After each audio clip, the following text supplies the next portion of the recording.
Hello and welcome to the Motocross Network. My name is Trevor and I'll be your host. Today we have a few solid stories to go through. First off, Monster Energy Kawasaki rider Jorge Prado is back on the bike after a long time off.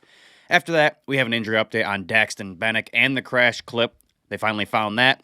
So we'll look at that, and then we're going to look at an incident in MXGP over the weekend that didn't get much coverage. Calvin Vlaanderan ended up crashing, cleaning out a flagger. We're going to look at that, and we have an injury update on the flagger, actually. Finally, we're going to take a look at the MX2 race winner in Trentino, Andrea Adamo, and he talked about the lapped riders, even calling for fines for them, so we'll get into that too.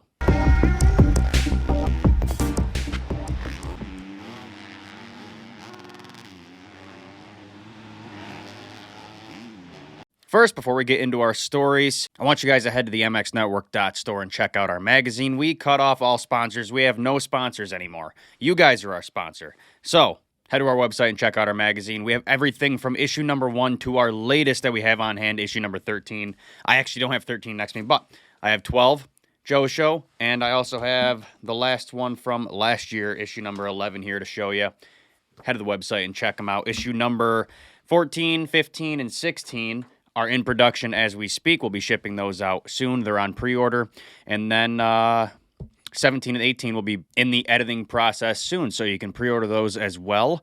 Anyway, you can go check it out on the mxnetwork.store. Like I said, we cut off all sponsors, got rid of that for you guys. So by you buying the magazine, you guys are giving us firsthand support. And huge thanks to those who bought a copy. You guys are single-handedly helping us make it to the Nationals and do everything we do. So when I say the support means the world to us, I mean it. Huge thanks. On to our first story of the day, and I'll keep this one quick. This story was breaking as I was setting up this video and as I'm recording now, so there's not much to work with, but I did want to throw the story in there. It's a huge story. You can't just not throw it into a Moto News video. Monster Energy Kawasaki rider Jorge Prado is back on the bike today after months of recovery from a shoulder injury that ended up requiring surgery. Today was his first ride back, and he fully intends on lining up for round 1 of Pro Motocross at Fox Raceway. Here's the first clips of him back on the bike.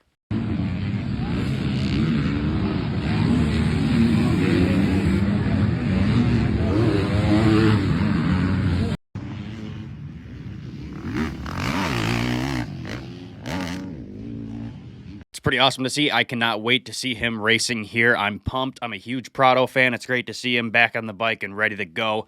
Other than that, we don't have much information yet. Hopefully we can get the scoop on how his shoulder is feeling, where he thinks he's at percentage-wise. That information is pretty important as we enter the Pro Motocross season. I'm hoping we'll get that information within the next few days as more stuff comes out. But for now, that's all we have. Jorge Prado is back, and I love to see it.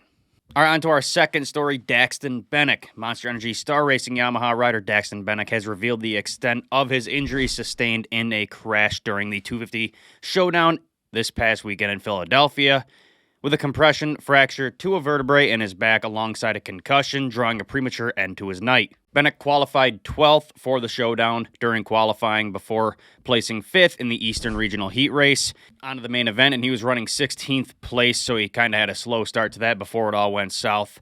It was then that a collision between him and who I believe to be Coty Schock ended his night early, and it actually brought out the red flag, as you know. The 19-year-old Yamaha rider was attended to by the Alpine Stars Mobile Medical Unit with a later diagnosis of a compression fracture of a vertebrae and a concussion being the extent of his injuries. Before we look at what the team and Bennick had to say about all this, let's first look at the crash. Like I said, they didn't have it on the broadcast, so it's great to get some context as to why there's a red flag and what actually happened there, so here it is.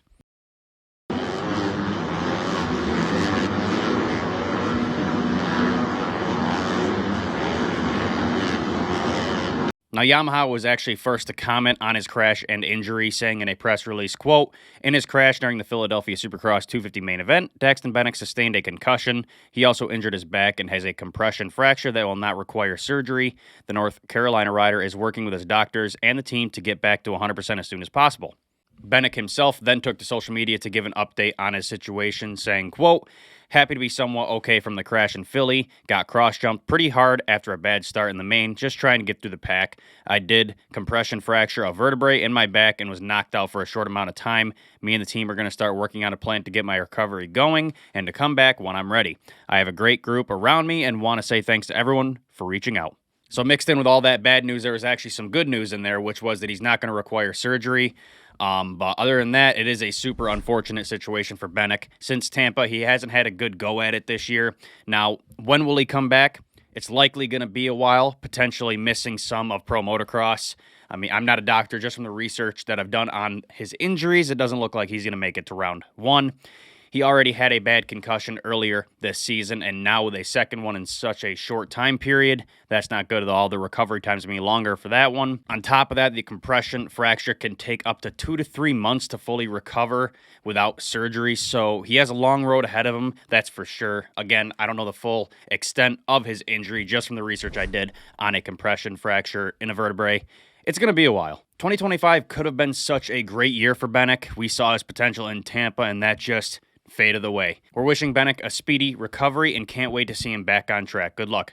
All right, on to the next story. This is a bit of an odd one, actually, at this past weekend's MXGP of Trentino. A lot of headlines were made, but this one seemed to have slipped through. Monster Energy Yamaha Factory MXGP rider Calvin Vlaanderan had a couple of crashes in Arco, and one of them, he actually cleaned out a flagger in the process. So if you haven't seen it, here's the clip. Find his way past vertebra. Oh! Wow, that was cold enough. Just tagging the rear wheel. Oh! Wow. Big moment there in the race. Hopefully that marshal is okay, but... So yeah, I feel super bad for that flagger. What's ironic is that just before this, my dad and I were watching this, and he was asking, why do they wear these helmets? They don't need that. Well, that's why they wear the helmets. Anyway, why is this a story, you may ask? Well, first off, I have an update on the flagger for you. And second, Vlaanderan proved how much of a sportsman he was, and I feel like that deserves some attention. As you saw, Vlaanderan hit him, pulled his bike off, and got back on track. He needed to do that. It is a race. But then as soon as the race concluded, Vlaanderan made his way back around the track to check on the guy. The medics were there attending to him still, and he made sure he was all right. Friend of the Motocross Network, Jordan Barber, actually got a photo of this. I'll throw that on screen now, so thanks to him for capturing this moment. That's great. But yeah, that's a great representation of a true sportsman right there. I'm sure he felt horrible running the guy over, having to rip his bike off from him and just bail. But yeah, it is a race, so he did have to get back on track as soon as possible, but it probably sucked for both parties to get hit and have to bail right out of the situation. But yeah, I'm glad to see he made his way back around to check on him. Now, we do have an update on the flagger as well. It seems it was a guy named Philip Mortiz or Emil Enriconi. His account has 2 names on there, so I'm not sure which one it is. Now, I didn't find this. I dug and dug and dug, and I couldn't find this guy. Luckily, Jordan Barber, a friend of the Motocross Network, you can actually follow him on X, Motopsych Ops. I think that's his tag. Either look up Jordan Barber, you'll see him. He ended up finding the guy, so huge kudos to him. Anyway, this guy posted a pic and an update in his story. He seems to be okay for the most part, just ended up tearing some ligaments in his knee and or leg. Could have been much worse. But yeah, crazy situation. Glad to see he's all right, and it was awesome to see Vlaanderan come back around and check on him. On to our final story of the day, MX2 race winner in Trentino. Andrea Adamo had led a lot of the second moto and easily could have won it until he ran into lappers, that is.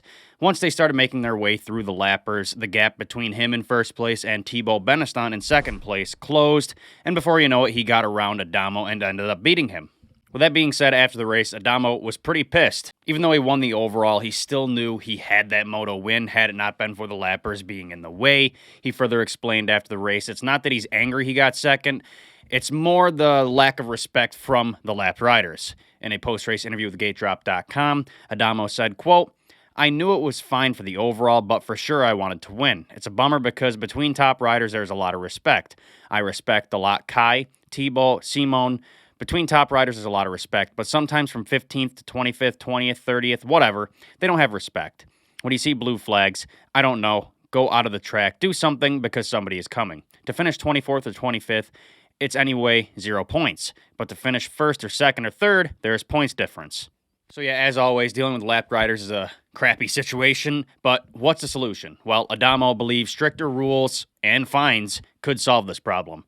He explained further, quote, "It's a bummer. I'm talking like this just because I'm a little bit mad, because, like, there is rules for yellow flags, for stopping on track and time practice and stuff like this. I think there should be one rule also for flagged riders that don't move. I don't know, 500 euro, 300 euro, whatever. Let's do something because we are fighting for championship. And 3 points, many people say, yeah, it's only 3 points. 3 today, 3 tomorrow, and 3 the next weekend. It's already 9. So now I'm not sure if finding riders who are already most likely losing money to be there is the right solution for the problem. But Adamo isn't exaggerating. Go back and watch the MXGP of Trentino if you haven't already. The lappers were worse than I've ever seen in a long time. I don't normally pay attention to the lappers. I don't really care. They're not usually a huge deal. This weekend, it was very noticeable throughout the race. They would just hold the main line no matter what, even when the leaders are battling through past them. They don't care. They just continue right on like nothing is happening.